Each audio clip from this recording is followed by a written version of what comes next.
Parliament Hindi reporter dictation ready start. महोदय, हमारे यहाँ अशांति क्यों होती रहती है? इसलिए नहीं कि पुलिस वालों की संख्या बहुत कम है।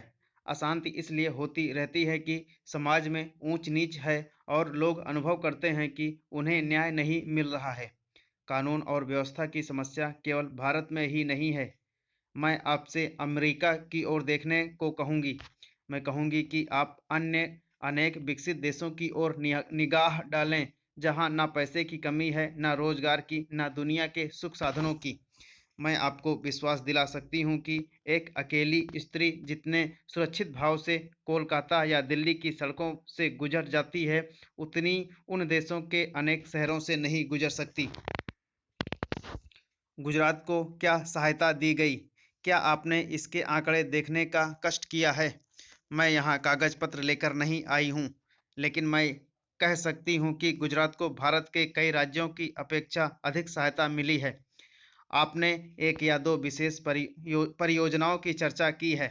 प्रत्येक परियोजना पर उसकी आवश्यकता के अनुसार विचार किया जाएगा और आवश्यकता का यह अभिप्राय नहीं है कि अमुक फर्म या व्यवसाय गृह को क्या मिलता है।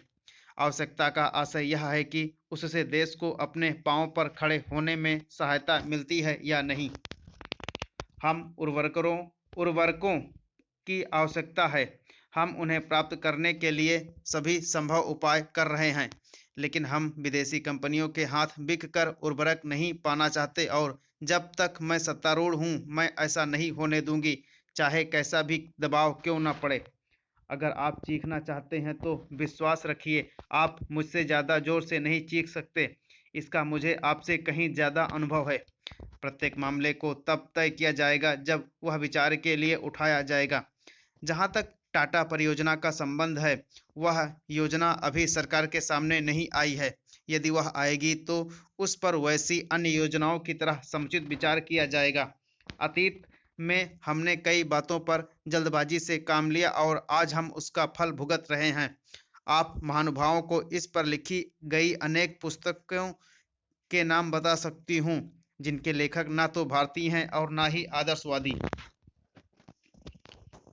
महोदय, प्रत्येक कदम फूंक फूंक कर रखना होता है और हो सकता है कि हम कुछ वर्ष गंवा दें, लेकिन स्वतंत्रता गंवाने की अपेक्षा वह अच्छा होगा। स्वतंत्रता का अर्थ केवल अपनी सरकार होना नहीं होता, बल्कि उसका अर्थ होता है कि हम निर्णय स्वयं कर सकें। हो सकता है कि वे निर्णय गलत हों, लेकिन वे हमारे निर्णय भारत के निर्णय होने चाहिए। हमें कपड़ा उद्योग की समस्याओं का भी ध्यान है। हमने आधुनिकीकरण के लिए विदेशी सहायता की आवश्यकता को स्वीकार किया है। योजना आयोग ने कपड़ा उद्योग के लिए एक कार्यकारी दल नियुक्त किया था, जिसने इसकी समस्याओं पर विचार किया। सिद्धांत रूप में यह निर्णय किया गया कि वित्तीय अभिकरणों के द्वारा धन उपलब्ध कराया जाए। हम अब वित्तीय संस्थानों से बातचीत कर रहे हैं कि इन उद्देश्यों के लिए उधार की शर्त कैसे उदार बनाई जा सकती है। आपने मंगलूर की घटनाओं और बंबई में लिए गए हमारे कुछ निर्णयों की भी चर्चा की है। आप यह भूल गए हैं कि वे निर्णय वास्तव में कांग्रेस द्वारा पिछले आम चुनाव के शीघ्र बाद किए गए थे।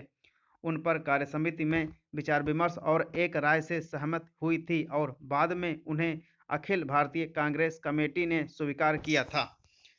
बंगलुरु में हमने केवल मोटे तौर पर नए सिरे से दिशा निर्देश दिया था। इसमें कोई संदेह नहीं कि जब तक देश उस दिशा की ओर ना बढ़े तब तक वह प्रगति नहीं कर सकता। मैं नहीं समझती कि आदर्शवाद और व्यवहारिकता को एक दूसरे से अलग किया जा सकता है। सभी देश को अपनी प्रगति किसी न किसी सिद्धांत पर आधारित करनी होती है।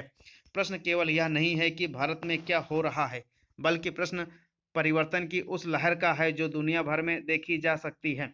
यहाँ अनुशासन और धैर्य के अभाव में के बारे में काफ़ी कुछ कहा गया। मैं समझती हूँ कि इन शब्दों का प्रयोग करने से पहले आपको व्यर्थ इनका अर्थ ठीक से समझ लेना चाहिए। आप शायद इसे अनुशासन कहेंगे, लेकिन इंग्लैंड में लोगों से बेगार ली जाती थी और उनसे दुर्व्यवहार किया जाता था, या छोटे छोटे बच्चे अंधेरी खानों में काम करने के लिए जाते थे और अंधे होकर बाहर निकलते थे। जब वे इन सब के प्रति विद्रोह करते थे तो आप शायद उसे अनुशासनहीनता कहेंगे।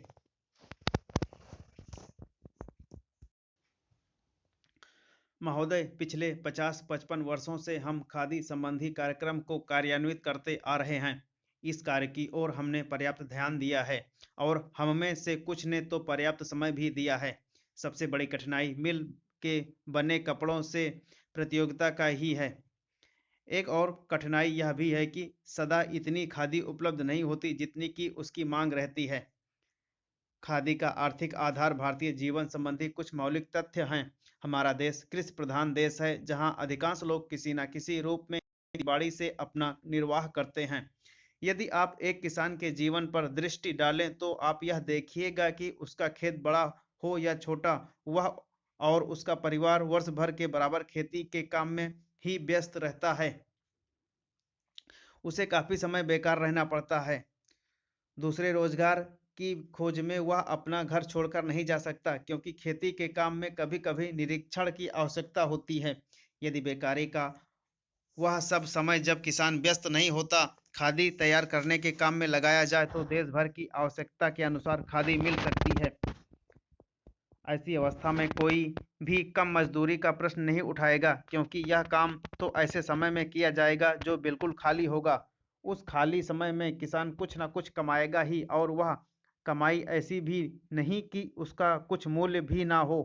कम से कम वह अपने लिए तो इतना कपड़ा तैयार ही कर सकेगा जिससे उसको बाजार से खरीदना ना पड़े। मैं आपको अपने निजी अनुभव से बता सकता हूँ कि 1 घंटा प्रतिदिन कातने से हमें इतना कपड़ा मिल सकता है जितना कि एक औसत हिंदुस्तानी के लिए आवश्यक है, अर्थात 15 से 20 गज कपड़ा प्रति व्यक्ति। इस दृष्टिकोण से देखा जाए तो सस्ते महंगे कपड़े का प्रश्न ही नहीं उठता, क्योंकि खादी खाली समय में किए गए परिश्रम से प्राप्त हो जाएगी। खादी के संबंध में एक आधारभूत तथ्य है। हम जानते हैं कि आदमी सदा काम नहीं करना चाहता, कभी-कभी उसे खाली बैठे रहना ही अच्छा लगता है। परंतु इन सब कठिनाइयों के अतिरिक्त मैं सोचता हूँ कि खादी का प्रचार और विस्तार असंभव नहीं है। अतीत में गांधी जी ने खादी आंदोलन को आरंभ किया। महोदय, उस समय हमारे देश के प्रशासन से कोई संबंध नहीं था, तब अंग्रेजी राज था। आज मैं इस शुभ काम में सम्मिलित हो सका, इसको मैं अपने लिए सौभाग्य समझता हूँ। जैसा अभी कहा गया, आप जिन आयुर्विज्ञान कॉलेज और कैंसर संस्थान की स्थापना करने जा रहे हैं, ये दोनों संस्थाएं अपने ढंग की बहुत बड़ी और ऊंचे दर्जे की संस्थाएं होने वाली हैं। मैंने सुना है कि उनमें विभिन्न विभाग होंगे जिनमें विद्यार्थियों को ऊंचे प्रकार की शिक्षा मिलेगी और जहां अच्छे से अच्छे चिकित्सक रखे जाएंगे, जो शिक्षा देने के साथ साथ गरीब से गरीब का और बुरे से बुरे रोग की चिकित्सा भी किया जा करेंगे।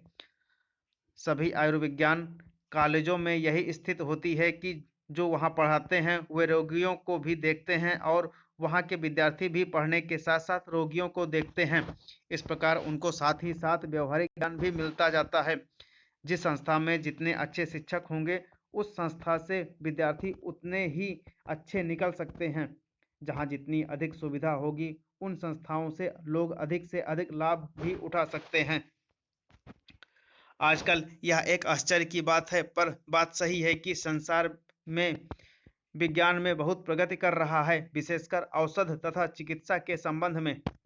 पिछले जो 2 युद्ध हुए, उनमें जहां एक और अधिक से अधिक घातक यंत्र तैयार हुए, वहीं दूसरी ओर औषधियों के निर्माण में इतनी उन्नति हुई कि जो बहुत से रोग पहले से असाध्य समझे जाते थे, वे अब नियंत्रण में आ गए हैं।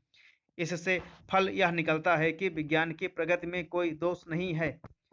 इस प्रगति से जो जैसा लाभ उठाना चाहते हैं, उठा सकते हैं। यह मनुष्य पर निर्भर है कि उस विद्या से लाभ उठाए या उसे हानिकारक बनाए।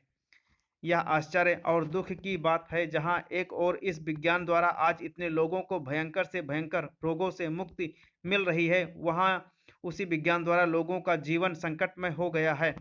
हम चाहते हैं कि हमारे देश के वैज्ञानिक, चाहे वे किसान, विज्ञान के किसी भी क्षेत्र में काम करते हों, इस बात को सदा अपने ध्यान में रखें कि यदि विज्ञान का कुछ अर्थ हो सकता है तो वह सेवा होना चाहिए, न कि विनाश।